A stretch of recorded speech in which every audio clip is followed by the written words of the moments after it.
Good morning. और आज के इस लेक्चर में हम देखेंगे HTTP हेडर्स के बारे में। ओके, तो HTTP हेडर्स के बारे में हमें पता होना ज़रूरी है अगर हम वेब पे काम करते हैं। ओके, जहाँ पर HTTP प्रोटोकॉल के थ्रू क्लाइंट सर्वर कम्युनिकेशन होता है, तो वहाँ पे HTTP हेडर का बहुत बड़ा रोल होता है to communicate between client and server. Okay, तो जैसे भी हम रिक्वेस्ट सेंड करते हैं ब्राउज़र से सर्वर को, तो सर्वर को ब्राउज़र की रिलेटेड कुछ चीज़ें हेडर के द्वारा प्रोवाइड की जाती है। इससे सर्वर को समझता है कि कौन सा ब्राउज़र है, उसको क्या उसकी डिमांड है, मतलब यहाँ पे कम्युनिकेशन होता है, तो वो होता है हेडर के द्वारा। तो अभी हम हेडर के देखेंगे हेडर क्या है, कैसे क्या है। ठीक है, तो here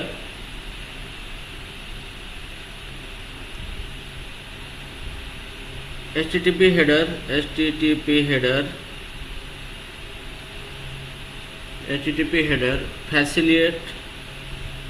facilitate communication between client जैसे कि लाइक ब्राउज़र क्लाइंट होता है, it's like browser and server.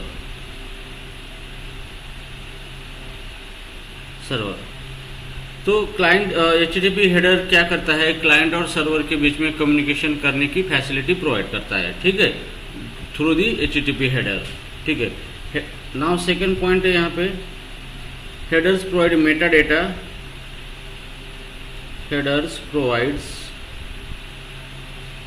provides metadata and context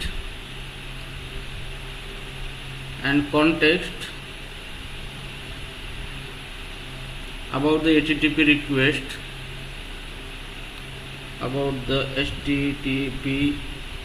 request, HTTP request or response। Okay, तो यहाँ पे हेडर जो है, यहाँ पे ये हेडर क्या करता है, मेटा डेटा प्रोवाइड करता है, मतलब अदर इन्फॉर्मेशन प्रोवाइड करता है क्लाइंट और सर्वर के बीच में कि आपको करना क्या है।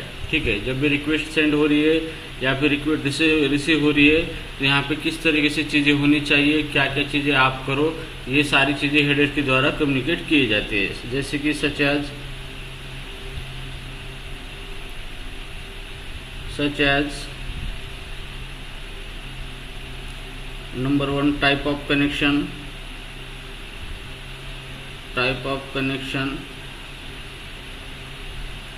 किस टाइप का है। उसके बाद एक कनेक्शन डिटेल्स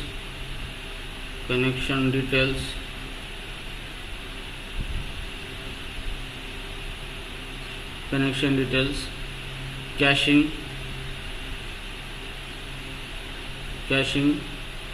और security mechanism.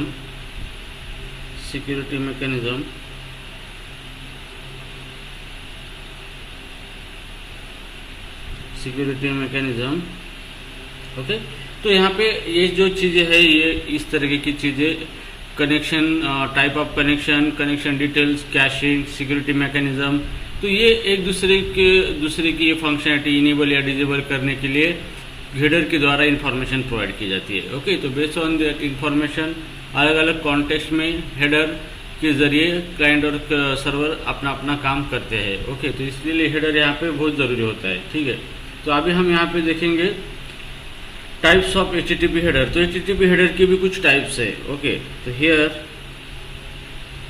Types of HTTP header.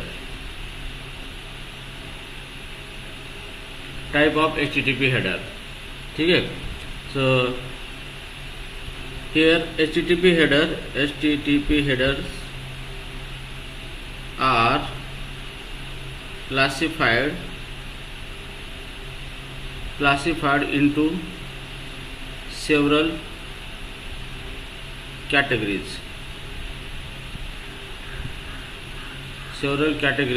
based on their purpose।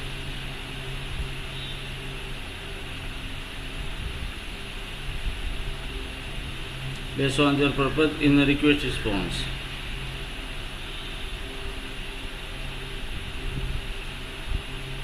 Request and response.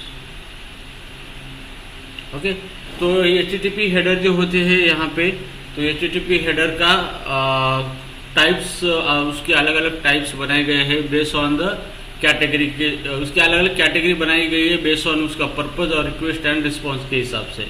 Okay, तो HTTP हेडर यहाँ पे इसके टाइप्स बनाए गए हैं। तो सबसे पहला है जनरल हेडर। तो पहला टाइप से उसका general header.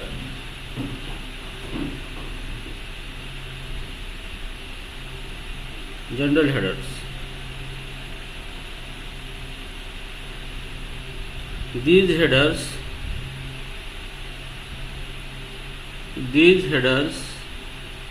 apply to both request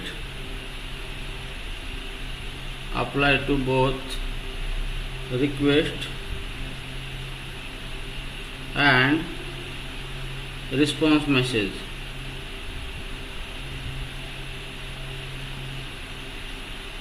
ठीक है, तो ये जनरल हेडर जो होते हैं, ये जनरल हेडर रिक्वेस्ट और रिस्पॉन्स, जब भी रिक्वेस्ट सेंड होती है सर्वर को और रिस्पॉन्स जब मिलता है, तो दोनों के लिए ये हेडर क्या होता है, अप्लाई होता है। ओके, तो उसी को ये जनरल हेडर बोला जाता है। Okay, so they convey the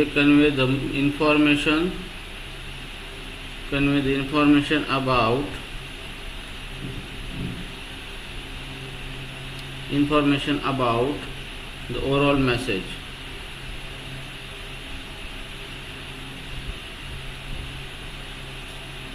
तो जो भी मैसेज सेंड हो रहा है या फिर रिसीव हो रहा है, उसके रिगार्डिंग जो भी इंफॉर्मेशन है वो हेडर के जरिए सेंड की जाती है सर्वर और क्लाइंट के बीच में, उसी को जनरल हेडर कहा जाता है।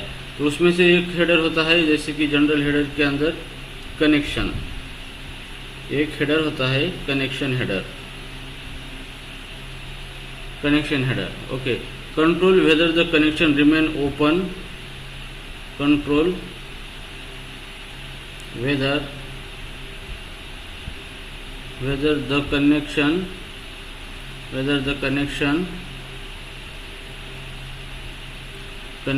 remain open after the current transaction।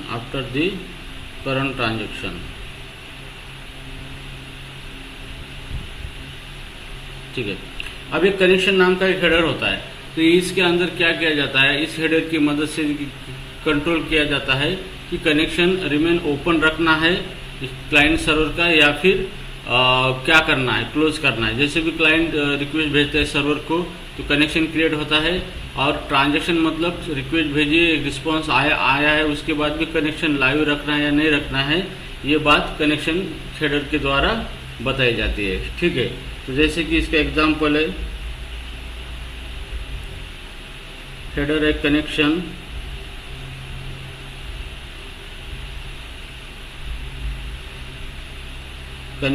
और कुलन उसकी वैल्यू है keep alive.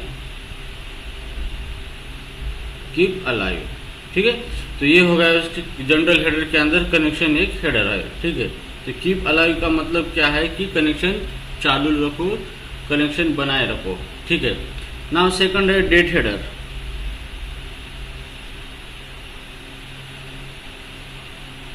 The date and time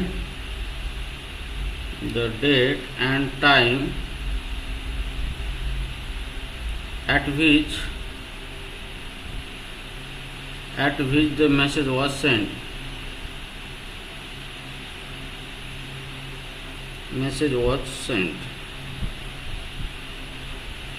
okay, जब भी क्लाइंट या फिर सर्वर क्या करता है, मैसेज सेंड करता है एक दूसरे को, तो डेट हेडर से पता चलता है कि मैसेज कब सेंड हुआ है सर्वर से क्लाइंट को और क्लाइंट से सर्वर को। तो ये जो हेडर है, इसके मदद से हमें वो चीज़ें पता चलती है एप्लीकेशन के अंदर।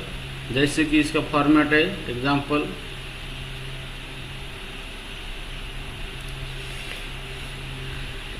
है, जैसे डेट, ये हेडर है, कुलन ट्यूसडे, 15 नवंबर, मतलब आज का डेट कितना है, 21 अक्टूबर 2024 और टाइम आपकी बात करें तो 0.7.25 ये टाइम है .31 GMT टाइम जोन। ठीक है, तो इस तरीके से इसकी वैल्यू होती है। इससे पता चलता है कि मैसेज कब सेंड हुआ है फ्रॉम अदर पार्टी। ओके, जैसे कि क्लाइंट से सेंड हुआ है या फिर सर्वर से सेंड हुआ है। ठीक है, तो ये जनरल हेडर होते हैं, ये दोनों के लिए भी सेम होते हैं ना। अभी हम देखेंगे दूसरे हेडर का टाइप रिक्वेस्ट हेडर।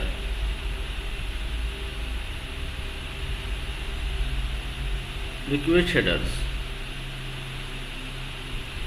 जब भी हम रिक्वेस्ट सेंड करते हैं तो उस टाइम कुछ हेडर के द्वारा इंफॉर्मेशन सर्वर को भेजी जाती है। ओके, उसके बाद सर्वर को पता चलता है कि एग्जैक्टली कहाँ से रिक्वेस्ट आई है और क्लाइंट की डिटेल वहाँ पे पता चलते हैं। ठीक है, here these header provide more information. These headers provides more information about the client and the requested resource. Requested,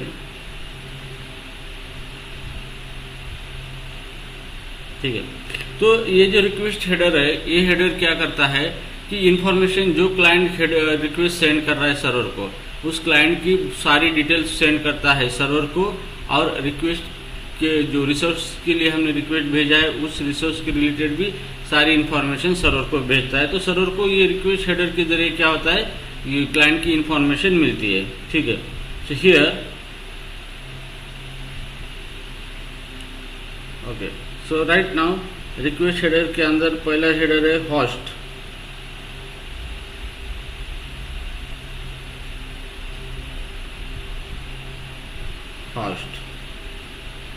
Specify the domain name and port number of a server. Specify domain name and port number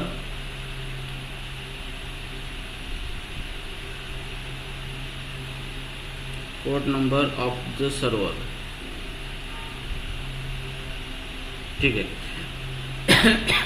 तो यहाँ पे क्या होता है कि ये host नाम का हेडर है। जैसे भी क्लाइंट सेंड करता है रिक्वेस्ट, तो वहाँ पे क्लाइंट जैसे रिक्वेस्ट सेंड करता है तो किस सर्वर को रिक्वेस्ट सेंड किए गए है, उसका डोमेन नेम या आईपी एड्रेस वहाँ पे मतलब आईपी एड्रेस भी सेंड होता है यहाँ पे, और कौन सा पोर्ट है और कौन सा सर्वर है, ये भी इंफॉर्मेशन क्या होती है, चली जाती है सर्वर के पास।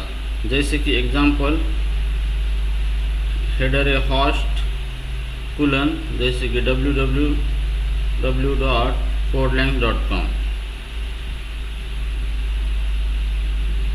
ठीक है, तो रिक्वेस्ट आपने किस सर्वर को भेजी है, तो वो सर्वर के होस्ट के द्वारा पूरा डिटेल निकाला जाता है कि किस क्लाइंट ने किस सर्वर को रिक्वेस्ट भेजी गई है। ठीक है, उसके बाद है user agent.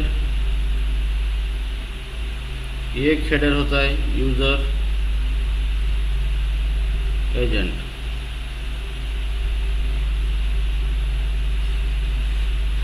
User agent provide information about the clients browser. provides information about the client's browser।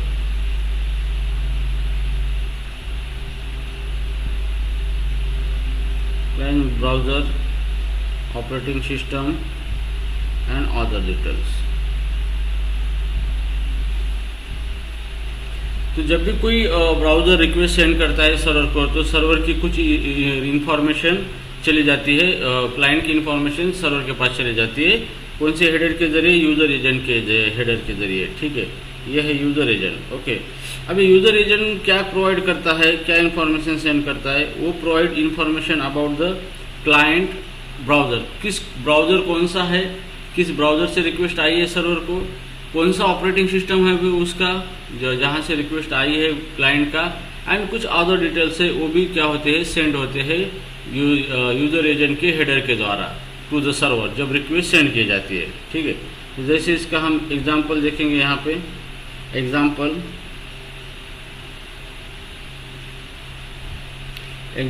User agent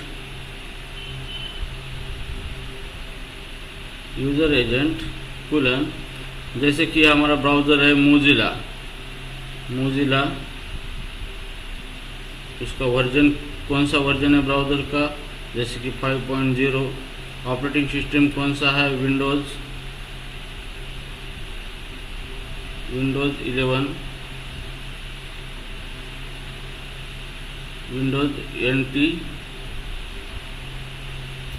11.0 semicolon